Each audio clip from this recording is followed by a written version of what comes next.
palavra de Deus nos diz que Jesus recebe as criancinhas porque elas são capazes de glorificar a Ele.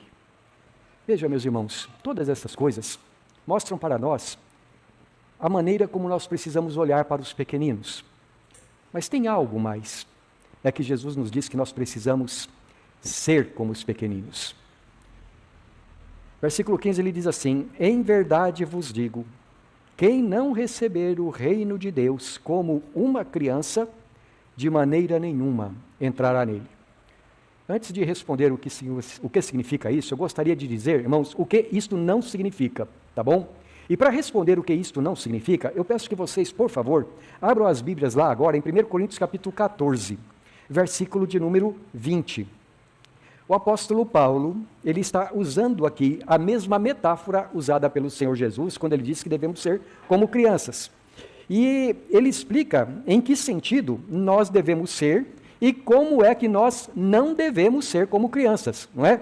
E ele diz assim então: irmãos, não sejais meninos no juízo, na malícia sim, sede crianças. Quanto ao juízo, sede homens amadurecidos. Então, existe um sentido em que nós não devemos ser como crianças. Como é que nós devemos ser como adultos? Ele diz aqui, no juízo, no discernimento das coisas, sejam pessoas amadurecidas. Agora, tem um jeito que é para a gente ser como criança. Como que é? Na malícia. Qual é a malícia que uma criança tem, meus irmãos? Embora o coração de cada ser humano, desde o nascimento, seja pecador, a criancinha não fica olhando para você com malícia quando você está falando alguma coisa. A criancinha, por exemplo, eu estou falando com uma criancinha, eu não ficaria pensando assim, o pastor deve estar com alguma tramóia por trás. Ele está armando alguma coisa. Ele está com segundas intenções. Uma criancinha não faz isso. O que você falar para uma criança, será a verdade para ela. Ela tem um coração, nesse sentido, singelo, simples. E é por isso uma das razões pelas quais, quando falamos de Jesus para as crianças, estamos plantando em solo fértil.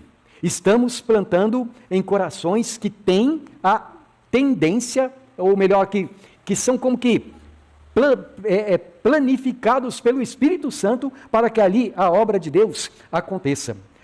Deus não está dizendo aqui que nós não devamos buscar maturidade espiritual. Sim, na espiritualidade precisamos ser homens maduros, precisamos ter discernimento.